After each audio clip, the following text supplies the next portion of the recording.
There you go. You start. Morning, Andrew. Morning, Morning, everybody. morning, Gordon. Morning, Right. everybody. So we've had a wonderful Easter break, 2 weeks away. Did you miss us? That's what I want to know. Did you miss us? Yeah, you'd be a better aim, really. Yeah, yeah. It was. Oh, It was nice to get away and come back, but we're raring to go. we are. And so our podcast, because we've been away 2 weeks, you may have forgotten what it's called, but Oh, it's so neurodivergence, Andrew. Neurodivergence more. than a label, More more than a than a label. feeling, more than a label. Yeah. Indeed. So welcome back. And it's that time of year for our children that are in schools and colleges is exams. And I thought that would be a good place to start back is talking about exams and how important is it and do we need, if there is any at all, stresses attached to it? Do you want me to tell you something? I would love you to tell me something. So I'm generally a very happy person. You know I'm a happy person, Hmm. Gordon, but the exam situation does not make me happy. I think we've got a situation. Firstly, in my own family, we've had an issue with one of my boys, not of his own doing. That he's got skills. He's a very practical person, and he has lost out now on two university first year courses because of exams. I'm going to tell you what's happened. Yeah. So he started his foundation degree in animal management and zoology, and he'd not got his English and maths at school. And so they said, that's all right, we'll put him through and we'll do it alongside so that by the time he starts his first year of his degree, he will have his English and maths. Unfortunately, due to lack of sensible organisation, the exams, sorry, the English and maths element of his course clashed. Now you're 17 years old. You've just started a foundation degree. You're 300 miles from home, and you really want to work with animals.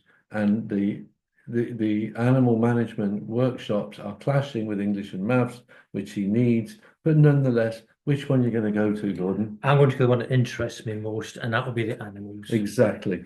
And we're talking a neurodivergent person here, a man um, who needs to be inspired.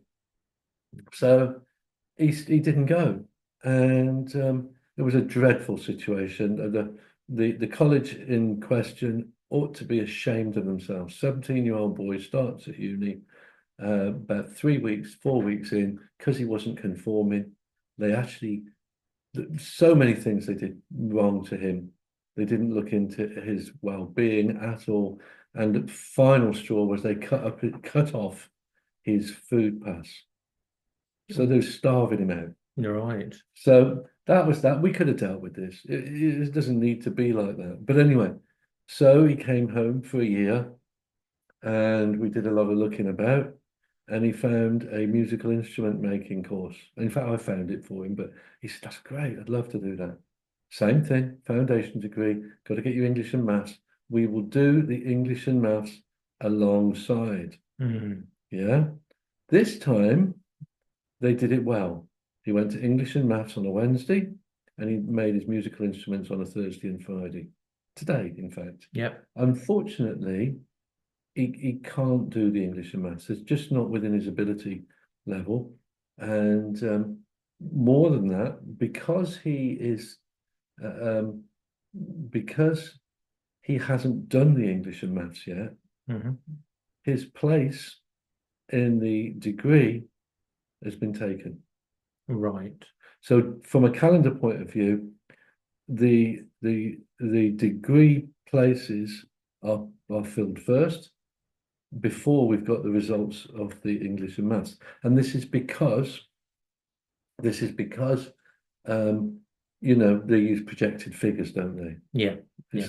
so I've got a lot to say about this because we now got another year another year where we've got to decide what he's going to do with himself. Mm. And he's not only that, when we have neurodivergent young people, it's easy to put them off things. And he's basically been put off um, studying anything really. He's not interested. No, so he's not interested in studying. The studying is becoming a problem. Yeah. So is the exams the problem, or is it has he found what it is he really wants to do? Because if I found if we look at Lily, where she was struggling with her maths and English and Mm. she couldn't get through. And we didn't put any pressure on her. It's a matter of No. do what you can. Mm. But it just wasn't her thing, English and maths. It was No. boring. Her thing was um, child, um, I forget what they called it now, but it was to do with the children's thing at school. And Child then development? child development, thank you. Okay. So child development. And then she went from child development to social um, oh, I'm dreadful with the names of the courses, but it was then the social element of social. Oh, she'll kill me. Yeah. But So, she went to college to do the social side rather than the child. She went to do a broader mm. information so that she could have more information at disposal. It really, really interested her, the course. Mm. But she knew she had to get the English and maths to Yeah. progress to go to university to get a degree like that. But this was something that she was really, really interested in.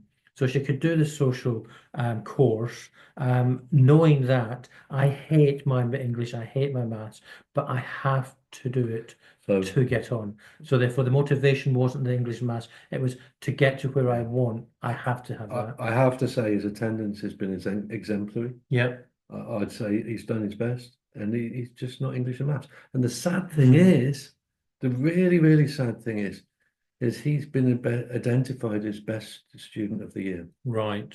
The one that's done better than any of the others. Hmm. And not only that, he's been commissioned to make a couple of guitars. This guy is So he's found what he loves. yeah. And he's tried jumping through the hoops, Yeah. just And it's like just Lily, and it's just not happened. yeah. So we have to think again. So can he still pursue this, but on an apprenticeship No, basis, not no. just So not available it's at all not because that we know of. So yeah. it's just not there. So Yeah. that. Oh Um, gosh. yeah, and so yeah, he's very upset. He needs information, but Mhm. this is what happens. Now the reason these English and maths is there is because the government put it there, right? I So, mean, so we've got English and maths, but we're forgetting the other thing that the government put in there was the sciences. mm, Yeah. Do you need all three, or is it just purely we have to stick with English and maths because I think it's just the English and maths. right. I think it's just the English and maths from my experience. Hmm. But it's yeah. I mean, we're not recognizing. I mean, our neurodivergent world that we work Hmm. in, day out, we recognize the differences in people. We recognize these things. It's not being recognized or valued. Mm. This guy can build a guitar. End of. Yeah. you Yeah. know, and this guy, the basic rudimentary maths of using a ruler, maybe, and a little bit of mental math skills. But what we're interested in is his hands, Mm. and this is what's not happening. So um, we can't. It's ridiculous. Okay, so now we're supposed to be talking about exams, and I want to talk about how stupid it is that the government have uh, have education secretaries that never worked in a school, or it's just But ridiculous. they link in together Mm, because I think it's a matter of the pressure and the stress that our children go through as to I can't do this, mm, and we're saying, but you've got to get these if you want to move on and yeah, do this. You've got to yeah, yeah. get this, and this is and that sort of mindset could actually be a blocking point to moving on. Mm, I know in your son's case, that wasn't the case because you didn't put pressure on him that you have got to do this. Oh, I did. Oh, did you? Yes, Oh, yes, I right. did. Yeah. Yeah. In as much as if you want this, you've got to do this. Oh, good grief, Gordon. I still, if I'm not at work, drive Mm. him in Yeah. to make sure he gets there. Yeah. Yeah. Yeah. Yeah. You Yeah. know, Yeah. I'm picking him up tonight. Mm. And we did that with Lily is we would drive her to Mm, wherever it was because she couldn't go in the normal transport mode and things mm, like that. So we would sort of say, we'll take you. But I never put pressure on her that you have got to do. If you want that, this is what you need, yeah. was what I would do. But yeah, it's So yeah, I was the same. If yeah, you want this, you've got to do that, and yeah. that's the only way through. Now we were discussing. I'm a pretty non-conformist type of person, but Hmm. I will conform if it's needed. And I don't understand why they want this English in maths, but that's what they want, and that's the way it is. Like Snoopy says, it is what it is.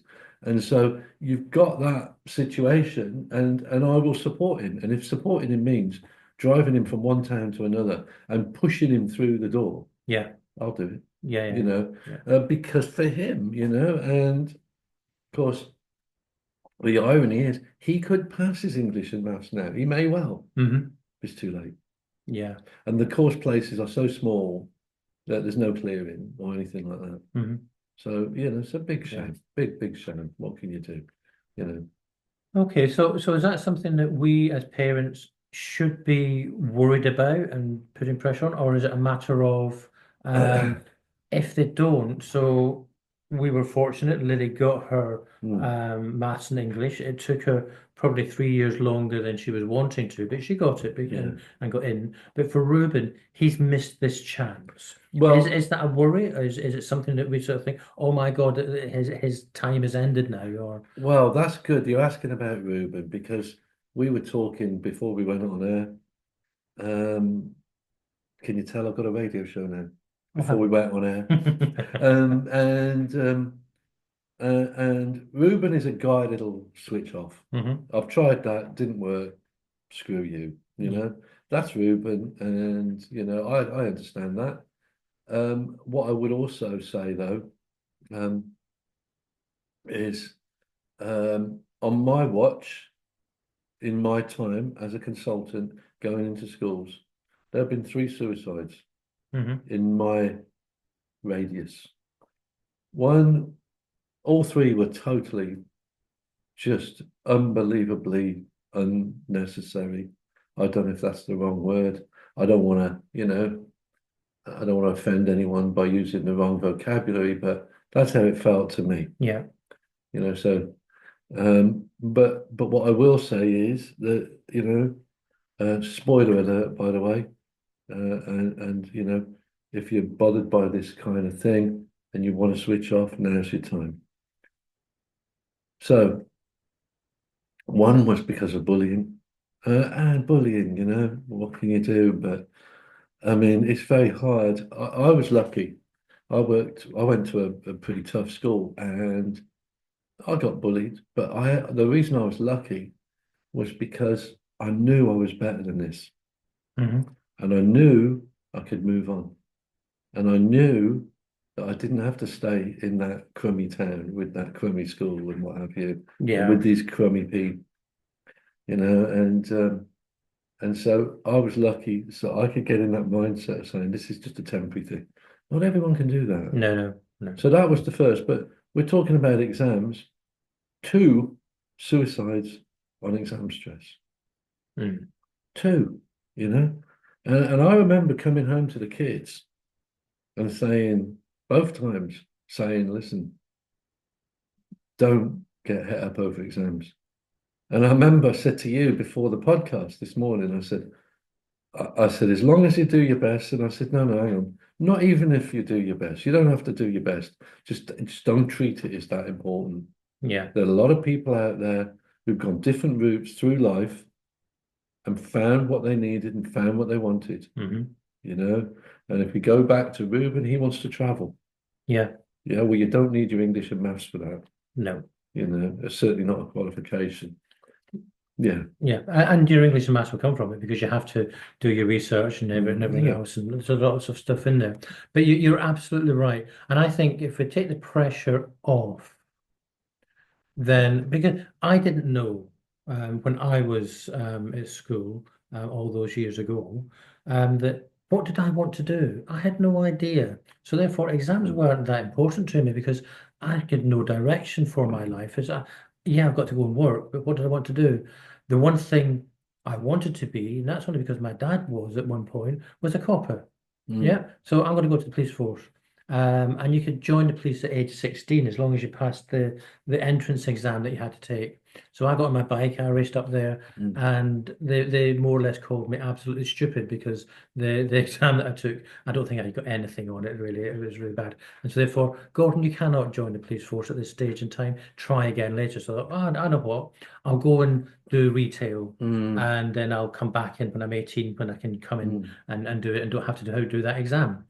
I never did join the police because I got involved in retail mm, and I was good at selling. I was interested in it. It was a route that I didn't even think about. mm. Um, the I hope you are good at selling following this morning. the need. Oh, well, I ended up doing my career was all in to do with selling. I Mm, became a salesman mm. because of that, and it took me down there.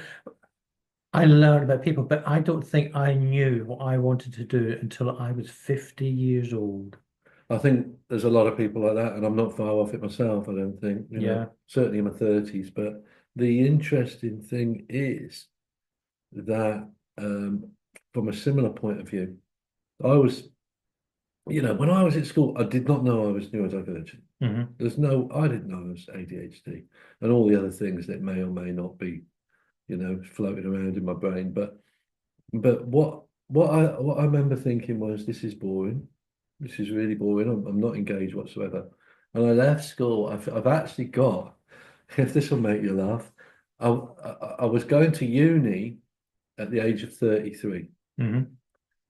And the uni rang me and they said, back to English and maths, have you got your uh, English and maths?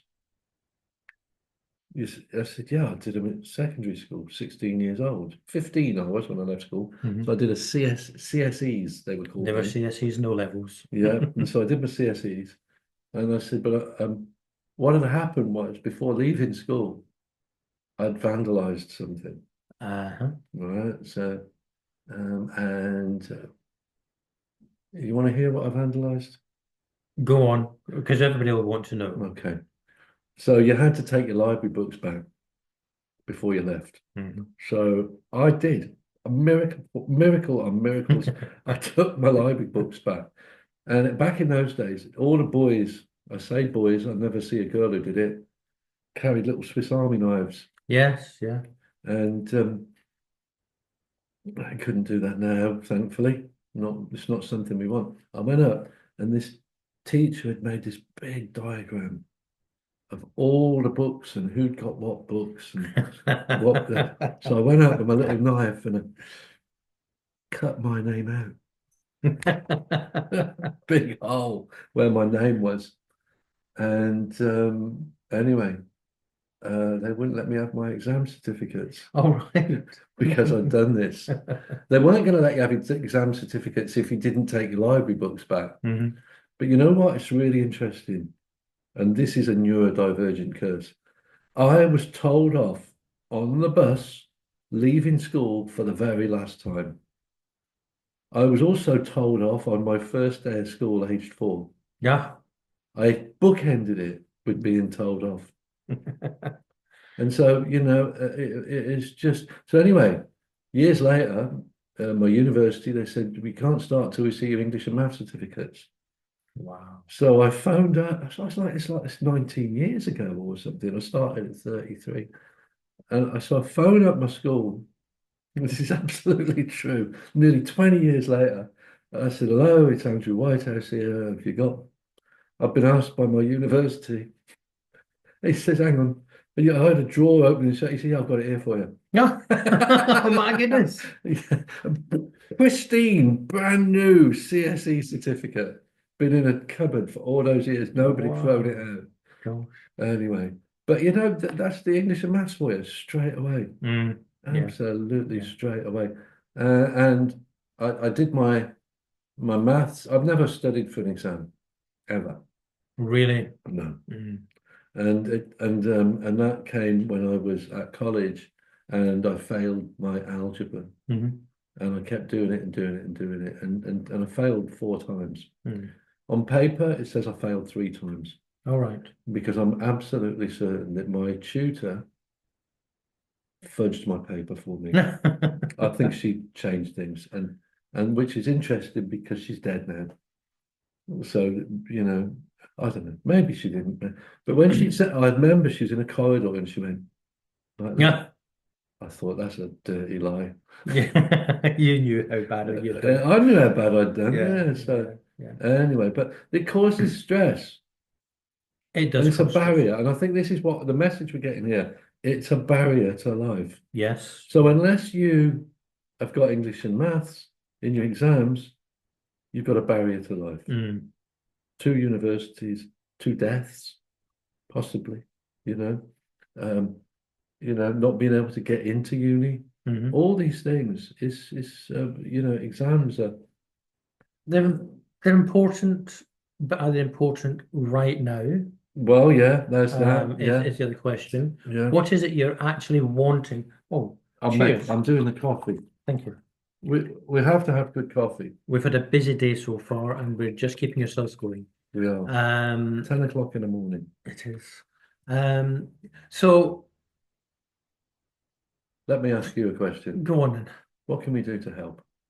What can we do to help? Well, it's for me, it's understanding. Um, I, I was really put through the ringer as a child as to I've got to have my exams, and you will study. And when the revision time comes in, you're going to spend 2, 3 hours a day, a night, revising for your exams, either next week, the following morning, or whatever.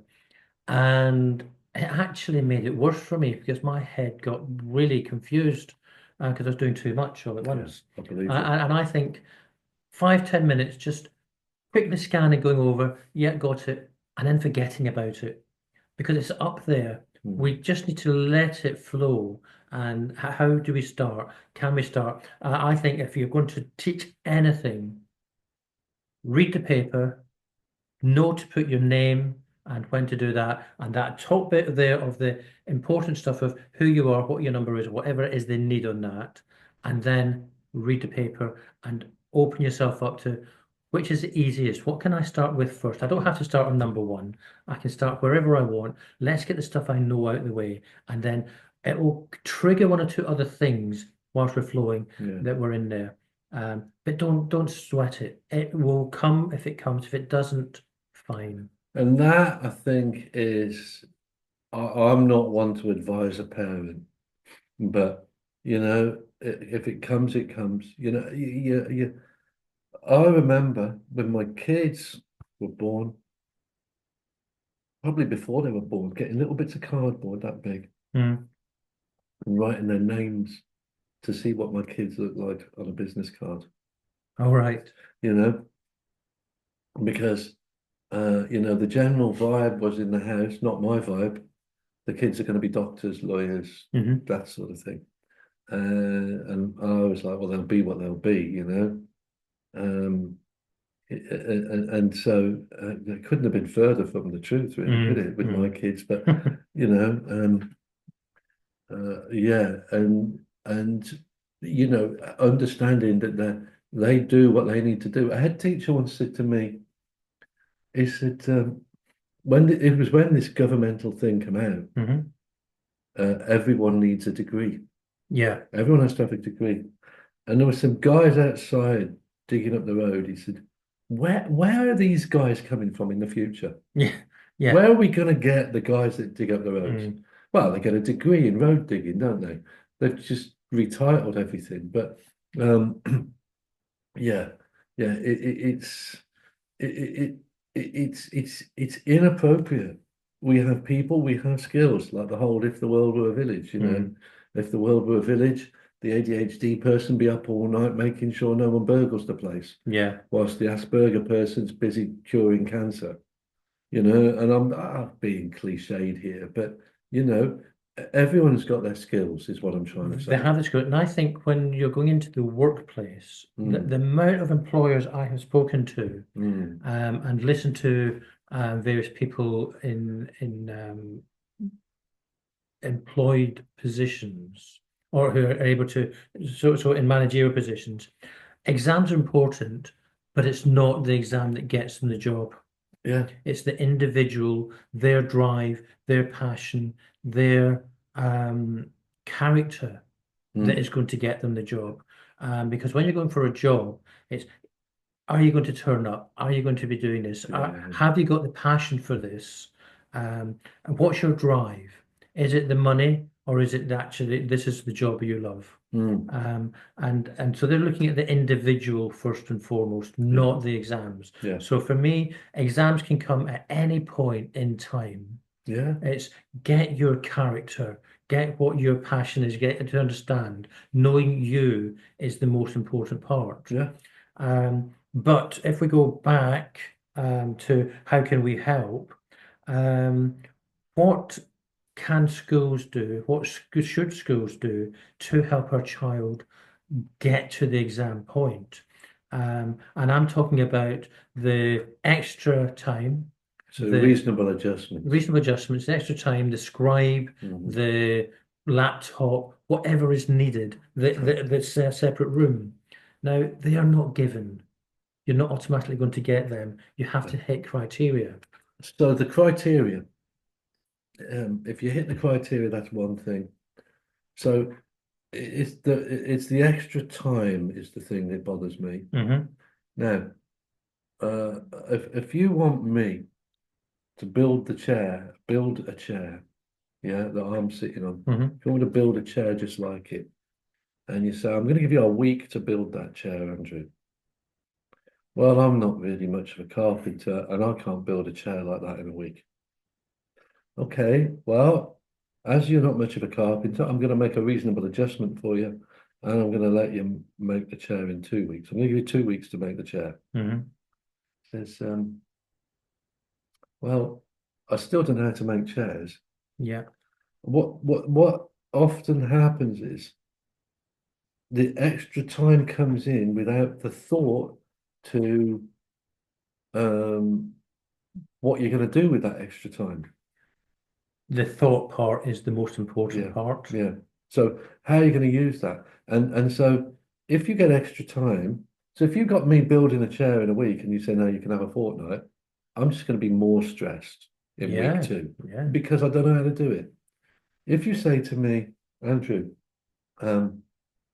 we're gonna give you an extra week to make this chair, but what we're also going to do is we've got some drawings and we've got some videos that will help you to understand how to make chairs.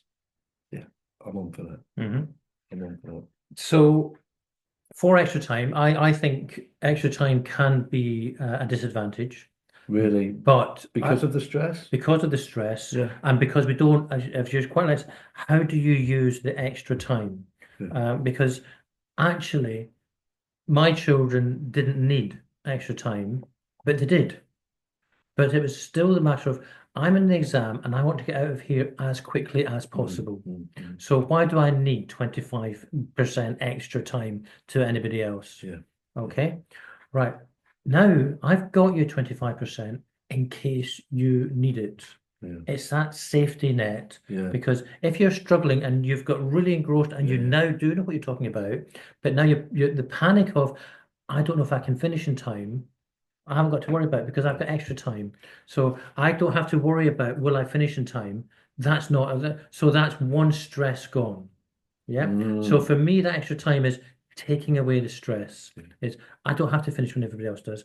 I'm just doing this and I will have sufficient time and we're going to learn to do that.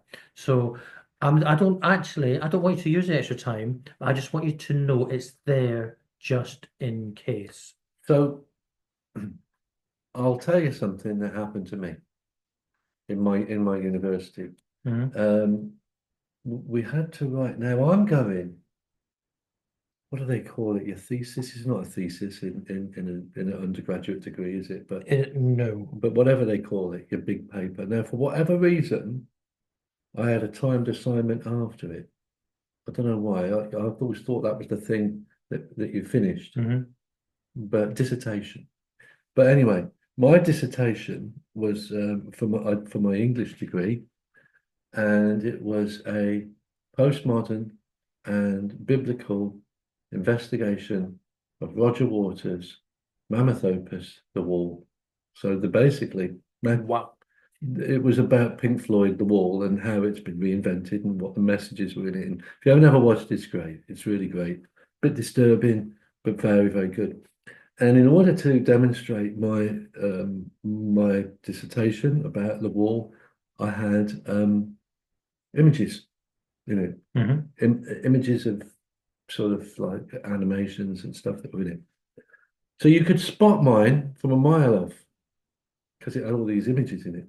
And I was sitting doing an exam in university, and Suzanne, girl, like just down, she's like, I can't. I'm like, what? She went, look. And the invigilator was marking my dissertation. Ask yourself this question. What effect did that have on the exam I was doing right there and then? Yeah. Come on, just no thought. Just no thought. Because, all of a sudden I'm going, all right, let's go. That's my dissertation over there. Your life depends on it. Wow. Yeah, Yeah. not good, is it? It's not. No. How do you know how you get extra time or how you get these? No idea. I've been No. working in neurodivergence over 30 years. I've got no clue. Right. My kids didn't get it. No, what we did, and I fought for it. And when you're at school, there is a teacher who has gone through some testing to sort of say, right, we can take these children, we'll put them through a little test to see how much they know, don't know, and do they need this support that's in place. And that's great. However, it's based on the exam board and what their guidelines are saying that whatever you need in the classroom is what you need in the exam. Right. Okay. Now, if we're not aware of this and we're sort of saying, I'm struggling in the classroom, but we've now been told we're going to have a test today. I'm sat there, I'm not saying anything, I'm reading it. I don't get much done or I kick off on that. But I haven't said I need extra time or I need my laptop to do this, whatever. Because we're not getting it in the classroom, as far as the exam board is concerned, we don't need it. We're not going to get it in the exam because we've not used it in the classroom environment. I've fallen foul of this. Yeah. Yeah. Yeah, definitely. Because I've fallen foul of this more than once. Because what happens is this is for dyslexia. And I've had people saying, send people on courses. They've got students, they're going to struggle with their reading, writing, and spelling in the exam, send them on a dyslexia course. And I've got some quite nice, effective little quick fix strategies that you can use. But because for example, there are ways to use highlighters. Yeah. Yes. Yeah. You've seen me do this stuff. And then we've got these highlighters, and I'll say, well, you can do this. But because it's too close to the date of the exam, they say, we can't get that through on, they'd say we were bringing in new interventions. Yeah. So it's a tricky one, that's for sure. It is tricky, and I think it's if we allow parents and the children to understand and know that if you are struggling in the classroom, you have to bring it to their attention. Yeah. To sort of say, he is going to need extra time. Do not throw on them the day of the test a surprise. We're doing an exam today because it's just not going to do it, or the majority of them aren't going to do it. It's just too spontaneous. So, Gordon, let's talk about this exam thing again, and let's just get that relation to dyslexia. So I used to share quality time with an academic, and she was part of quality assurance at a university. I think something like that. Anyway, I remember a conversation, and she said to me, how have these students got through secondary school fine? And then when they come to university, all of a sudden they need interventions, extra time, all the stuff, you know. Yeah. And I remember and I think that's a very, very fair question to ask, Hmm. you know, until you actually examine it. Now, do you see what I did there? You examined it. So what I said was, well, here's what happens. Dyslexia, oh, it plateaus. So it's literally about every stage, do you hit it, do you hit it? And then you get to a point here and you go, can't do any further than this. Yeah. If you think about reading, writing, and spelling, particularly writing, and you say, right, when you are 5 years old, you might make some marks and draw a picture. And then when you're 10, 11 years old, you might be doing your sort of, you know, writing 2 sides of A4, and people go, that's great, you know. Hmm. And then you get to uni, and you get to secondary school, and probably the biggest thing you're going to write is about 1,500 words, maybe, do we think? I don't know. Wow, it's much of that. Well, maybe. Yeah. Yeah, Mm. okay. You know, I mean, I can remember secondary school doing 500-word essays and stuff Yeah. like that. Yeah.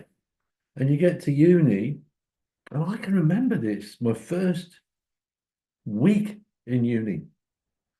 Um, they set exams. Set essay on Yeah. day one. And it would be 1,500 words, 3,000 words, maybe, Mm. 3,000 words. And I remember day two, a whole load of people had left, never come back again. Yeah. Because I don't know what they thought they were going to get at university, but they'd been set these exams and, or set these essays, and they went, oh my God, I can't do this. Mm. Well, the answer to the question is because they could manage 1,500 words at secondary school, maybe if it's get that many, but they can't manage 3,000 words and a bibliography Yeah. Yeah. and all those other things and the correct layout and Yeah. Yeah. Because you have to do it as an academic and yeah. not just as a thing, which And a big you're learning asking thing, isn't it? more, right? You're just Yeah. asking Yeah. for more. Yeah. Yeah. And that's why these people, you know, all of a sudden say, I can't cope with this. I'm struggling. Mm. And You it's know? the people that have, you're not dyslexic. We don't need a dyslexic test. No, actually, So we were. one of my jobs, as you know, is I'm currently working with students, mature students mostly, about their on their I'm working with mature students who are struggling academically. Mhm. So PhD student yesterday, PhD, you know, this person's no pudding. They're writing a PhD. This is Mm. biggest you can get, and she's writing this stuff, but she has ADHD, and she's I'm fine writing this stuff. Where my problem lies is that um, where my problem lies is that I keep forgetting what I've written. Yes. Now, what is a PhD? 100,000 words? I don't know. It's mad, isn't it? Whatever it is, I've not got one. No, no, no, no, no. So, you know, but you look at that and you go, that's um, you know, that's asking. Basically, her tutor's reading it back and going, "You said this twice," Yeah. because Yeah. it's a memory problem. Mm. Now we've got a memory problem. And she's coming to me saying, "How can I deal with my memory problems?" Yeah. And Lily's the same. She was having to write 3,500 page or 3,500 word Mm. thing for uni, and she was stopped doing it till gone midnight last night and had to submit it. Yeah, And yeah. 10 o'clock, she was sort of saying, I hate my dyslexia because I'm reading it, I've lost my place, I'm having to go back and reading it again, and it's taking me twice as long, and I've got to try and remember what I've done. Mm. Does she And do the read aloud thing on her Microsoft she Word? got it, but It's the actual one that comes with Word. yes, I think so. Yeah, Yeah, because that I find that great. yeah, I but she really. doesn't use it because again, it's she hasn't got the capacity to see things in her Yeah. mind. So hearing it, it's a matter of I've lost it again, and so Mm, it's going over and over, and mm, it's almost like she's working twice as hard yeah. because she's having to redo. Yeah. Um, and there's a shortness of Yeah, here's one assignment. Well, by the way, in 2 weeks' time, you've got to finish the next assignment, which again is 3.5, 4,000 words, Yeah, and so therefore it is intense it's and really, really intense. And again, I have mm, to, and one of the things I have to do with these students I work with is to sit down and go, right, okay, what date's this one due? yeah, And literally, it's as simple as making a plan for them. mm, But you shut down, don't you? If you've got all this stress of you've got to do certain things in a certain order by a certain mm, time, you can't see the wood for the trees a lot of the time. And it's quite helpful for another person to step in and go, yeah, yeah. actually, I can help you with this. And the way things are structured, and whether you can do it at schools and things like that, is sort of like we were saying with the exams. Is she was saying, "Oh, I've got so many words left to do. Yeah. 500 of it is dead easy." I said, "Oh, do that first." Mm. Oh no, the 200 word that I'm finding difficult comes before the 500. So that's all right. Just do your 500 Mm. and then go back and do your 200 because Yeah. when you do the easy Mm. 500, Yeah. your brain will automatically think of other things to slip into there. And I said that 200 you're finding Mm. difficult will not be difficult. And it turned out it did work like that. Because she did the 500. She took my advice. Yay. Well, it happens not very And often, but with the now, what's interesting about that is Lily's autistic. yeah. Lily has rigid thinking, lack of Hmm. flexible thought, and Lily will more than likely have an idea in her head. That's how you do it. Start there, finish there. Yes. You can't move things about, and you know, and that's a really difficult thing, and it's a skill. Mm. It's a skill, and um, I remember doing workshops of dyslexia and talking about reading and all the different reading styles. Mm. Yeah, and the three, reading for pleasure, reading for information. I can't remember but I've not done this workshop in years. But um, if you're reading for information and you've got a book, Life in Roman Times, it's not necessarily, you might be interested in one particular period. You don't necessarily want to read the whole book. Yeah, yeah. And these are things that often don't get taught, you Yeah, know. yeah. Yeah, you're right. It's when should I skim? Mm, When should I really focus in on? yeah. And then what and how do you then pull out the So, factual parts that I need for yeah. this So you particular got thing? skimming, scanning, reading for detail, and reading for pleasure. I Mm. remembered. So the interesting one is you know, so I'm a specialist in neurological divergence, and that's what I do. And so, what do you read, Mr. Whitehouse, when you sit down? I read for pleasure, yeah, of an evening. I'm currently reading a book about Lennon and McCartney. Mhm. Fascinating, absolutely fascinating. But I might need to sort of read something else. Like I'm working on the Oliver McGowan project at the Mhm. moment, and I'm having to read and reread and reread and reread the learning disability element of the workshop because it's hard work, and Yeah, I've got to get it into my head. Um, but that's how it sort of that's how it sort of goes, yeah. Well, when I'm reading like that, the only way I can do it is to read it all over and over and over and over again. Repetition is Yeah, really, really for me. important. Yeah. Yeah, and for a lot of people. But yeah, that's how we do it. But Mm. I'm reading for pleasure. I don't care really, and it's not just how you read, it's also what you read. Yes. I mean, it's like uh, uh, we've got a lot of comics and stuff in the house. I love picking up a comic, Batman comic. No, I not can't think of anything worse. can you not? I've never been able to read a comic. Have you not?